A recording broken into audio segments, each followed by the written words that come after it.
примки и възли. Сънувам завери, потери, сънувам предатели, тайни засади. Народът ми още по навик бъднува, запазил рефлексиите стадни. Не ти се оплаквам, но вече ми писна. Отчаяно хората дремят, щом днес са такива, какви ли били са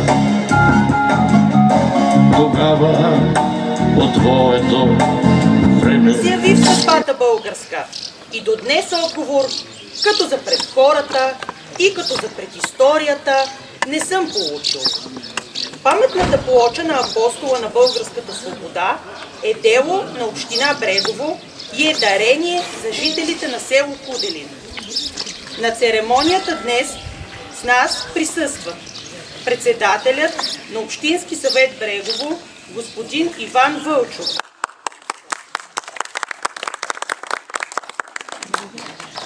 кметският наместник на село Куделин, госпожа Веселка Капитанова.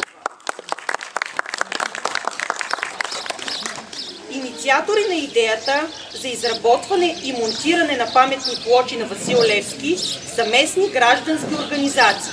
Общински комитет Васил Левски, Общинска организация на офицерите от запаса, Пенсионерски клуб Тимок, които са подкрепени от педагогическия състав на детска градина Детелина и средно училище Свети Кирил и Методий.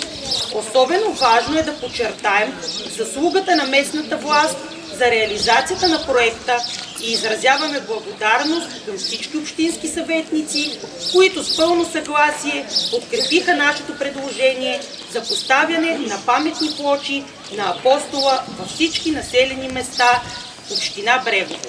Няма друга община на територията на България, в която местната власт съвместно с гражданското общество да е осъществило такава идея. Във всяко населено място да стои ликът на апостола. С това решение община Брегово се присъединява към националната кампания за достойно посрещане 150 години от гибелта на Васил Левски, която ще отбележим през 2023 година. Реализацията на този проект ни прави горди и ни позволява ясно да заявим, че хората в община Брегово ценят националните светини, помнят своя род, здраво са свързани с корена си, с традициите и обичаите, наследени от предците. Нека припомня, че преклонението към апостола на българската свобода, чрез материализирането и овеществяването на неговия лик и завети, има своя история в община Брегово. И за радост и гордост, инициатори на тази идея са нашите деца. Още в далечната 2016 година десетина будни, родолюбиви и отдадени на каузи ученици от клуб Млади възрожденци при средно училище Свети Кирил и Методий, чрез проведени поредица от благотворителни театрални представления, събраха средства и поставиха първата плоча на Левски в Брегово. От тогава до днес, всяка година, в деня на неговата гибел, признателните бреговчани от всички възрасти се покланят и поднасят венци и цветя пред този олтар на българщината. Нека тази плоча на апостола в село Куделин да стане също духовен храм на признателност, на памет и на гордост. Преди да дам думата за приветствени слова, нека чуем гласът на големия народовед, родолюбец, изследовател и тънък познавач на живота и делото на Васил Левски, Николай Хайков. Всички хора, всички дейци, без изключение като почнем от Раковски, който е великан, има по нещо човешко, има някаква слабост, която те стъписва. При Левски такова нещо нема. Не мога да намериш толкова да се хванеш, ама толкова. Може да има по-храбри от него, сигурно има. Може да има по-голям организатор от него, сигурно че са наред. Гарибалди е бил такъв голям организатор. Аз говоря в световен, не е в български мащаб. Български мащаб вече няма какво да приказваме. Може да има фанатици на делото, може да има всекакви. Но чисти хора като него могат да ви го кажа без така захласване, защото аз гледам нещата много трезво и реално такъв човек няма в света.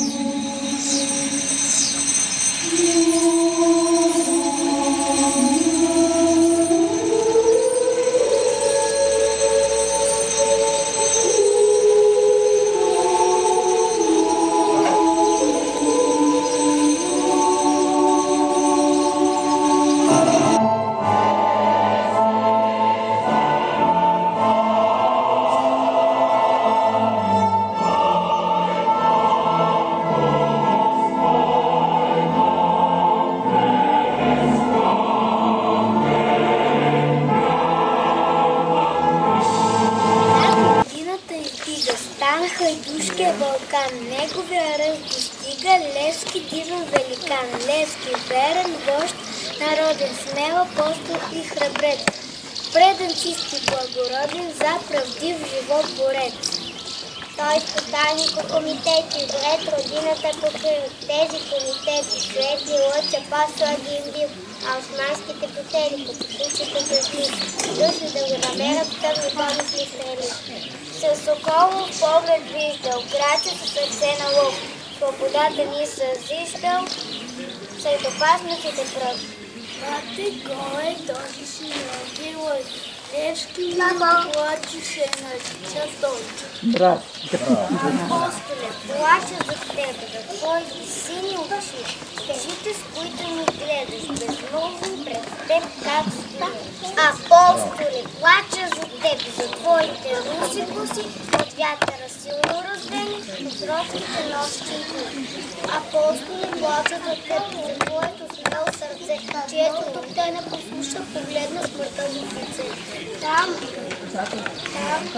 Левски с тях се разгинавал, друг търговец там овчар, пущал май две станал, там сгубила въглища, на бесило убив, на обесилен бил врагът, разрешил се до тебе, Левски стрелец.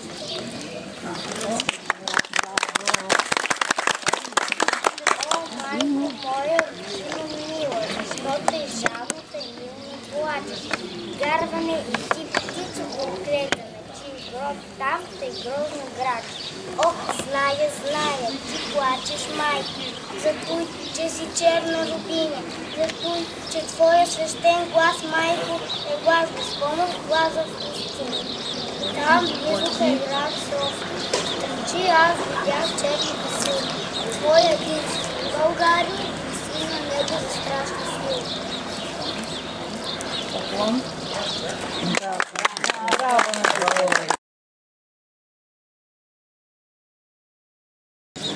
Членове на гражданските организации, инициатори на събитието, ще представят цитати от тефтерчето на Васил Левски.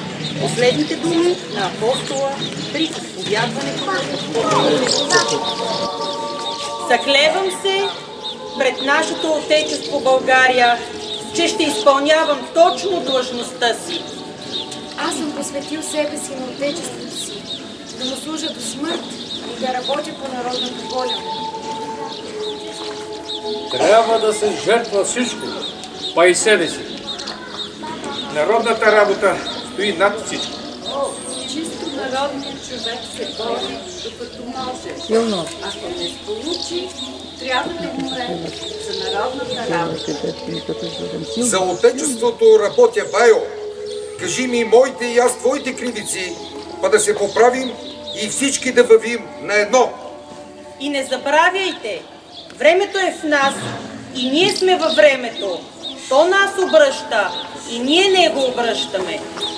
Не се полъгвайте, че те, които държат парите, държат и бъдещето. Защото тези пари те са ги взели от вас, а вие им се кланяте низи въздигат. От нас зависи да бъдем равноправни с другите европейски народи. Ние сме изгорели от парене и пак не знаем да духаме. Да се съветваме един с друг и да се слушаме, да избягваме и най-малка гордост, да не позволяваме на себе си нищо. Вчера каквото сме говорили и писали, трябва и днес да го имаме пред очи. Да не ни се смеят хората на работите утре. Ние сме жадни да видим Отечеството свободно. Пасетне, ако щът ми нареди, да паса и патките. Какво искам повече, като гледам Отечеството си свободно? Такова, нали ми е предназначението днес за него. Не да видя себе си на голям чин, но да умра, брат.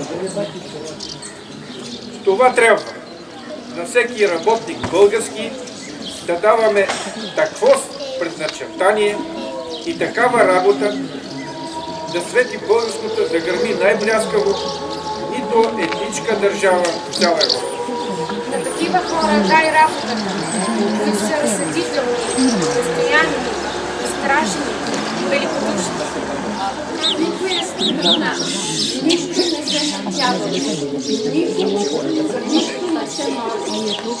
Всичко се състои според нас, нашите въздушни сили, но тях не може против тия Работим чисто български и не искаме да се водим по никого извън българско, както се е одобрило от висшекласието. Разказ на поп Тодор при изповядването на Левски. Повикаме едно заптие да отида да изповядвам Левски при обесването му. Отидох заедно с заптието на мястото, където щеше да бъде обесен Левски. Там заварих Мютесарифина, много турци и войска. Левски стоеше вързан до стълба на бесилката, слаб, бледен, но с поглед смел и остър.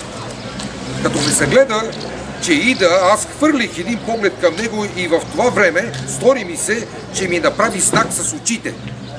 Аз се разтреперих и стръпнах. Папас Ефенди, ми каза Мютесарифинът, иди там, да според вярата ви извършете вашето, като ми посочи Левски. Аз отидох при Левски и като го изповядах, почнах да чета отпуснатата за случая молитва и когато споменах името раба Божия Василий, Левски ме пресече и каза: споменувай ме в молитвите си, отче попе, с името Еродиакон Игнатий. И след малко мълчание прибави: моли се, отче, не за мен, а за Отечеството България. След като свърших обряда, Левски беше вдигнат върху едно бюре и окачен на въжето. Преди да падне избутаното буре изпод краката му, той извика: Боже, избави България! Благодаря ви!